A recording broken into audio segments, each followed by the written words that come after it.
ಈ ವಿಡಿಯೋನ ಯಾಕೆ ಮಾಡ್ತಾ ಇದ್ದೀನಿ ಅಂತಂದರೆ, ನಾವು ಮನೆ ಕಟ್ಟಿಸ್ತಾ ಇದ್ದೀವಿ. ಸೆಂಟ್ರಿಂಗ್ ಎಲ್ಲ ಹಾಕಾಗಿದೆ, ಮೇಲ್ಗಡೆ ಕಬ್ಬಣ ಕೂಡ ಕಟ್ಟಾಗಿದೆ. ನಾಳೆ ತಾರಸಿ ಇದೆ. ಇಲ್ಲಿ ಎರಡು ವಿಷಯವನ್ನು ನಾನು ಗಮನಿಸಿದ್ದು, ನನ್ನ ಕಣ್ಣಿಗೆ ಕಂಡದ್ದು. ಇದು ನನ್ನ ವೈಯಕ್ತಿಕ ಅಭಿಪ್ರಾಯ ಅಷ್ಟೇ.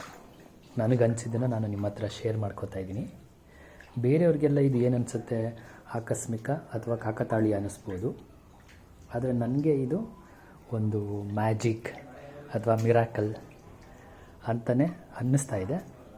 ಏನು ಅಂದರೆ, ಈ ಸೆಂಟ್ರಿಂಗ್ ಹಾಕೋದಕ್ಕೆ ಅದರ ಸಪೋರ್ಟ್ಗೆ ಬೊಂಬುಗಳನ್ನು ಹಾಕಿರ್ತಾರೆ, ಮರದ್ದು. ಸೊ ಅದ್ರ ಮೇಲೆ ನೋಡಿ,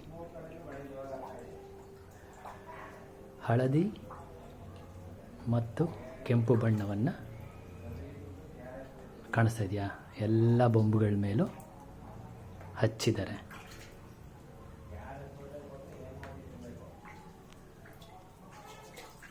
ಇದರೇನು ವಿಶೇಷತೆ ಇದೆ ಅಂತ ನೀವು ಕೇಳ್ಬೋದು. ಮೂಲತಃ ನಾನು ಕನ್ನಡಿಗ, ಕನ್ನಡದವನು. ನಾನು ಹುಟ್ಟಿರೋದು ನವೆಂಬರ್ ತಿಂಗಳಲ್ಲೇ. ಕನ್ನಡ ಪ್ರೇಮ ಜಾಸ್ತಿ ನನಗೆ. ಹಾಗಾಗಿ ಇದು ನನಗೆ ಕನೆಕ್ಟ್ ಆಯಿತು. ಅದ್ರ ಜೊತೆಗೆ ಇನ್ನೊಂದೇನು ಅಂದರೆ, ಮೇಲ್ಗಡೆ ನೋಡಿ, ಕಾಣಿಸ್ತಾ ಇದೆಯಾ, SKS ನೋಡಿ, ಕಾಣಿಸ್ತಾ ಇದೆಯಾ, SKS.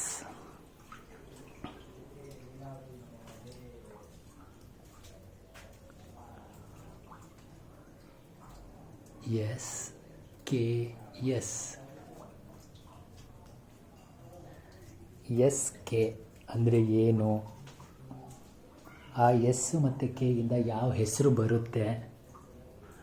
ಇಲ್ಲಿ ಅಷ್ಟೊಂದು ಬೆಳಕಿಲ್ಲ, ಹಾಗಾಗಿ ನಿಮಗೆ ಕಾಣಿಸ್ತಾ ಇಲ್ಲ.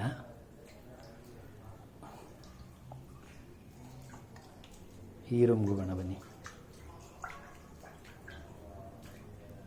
ಇಲ್ಲಿ ಕಾಣಿಸ್ತಾ ಇದೆಯಾ, SKS. SK ಅಂದರೆ ಏನು, KS ಅಂದರೆ ಏನು. ಇಲ್ಲಿ ಒಟ್ಟು ಎರಡು ಹೆಸರು ಬರುತ್ತೆ. SK ಇಂದ ಒಂದು ಹೆಸರು, KS ಇಂದ ಒಂದು ಹೆಸರು.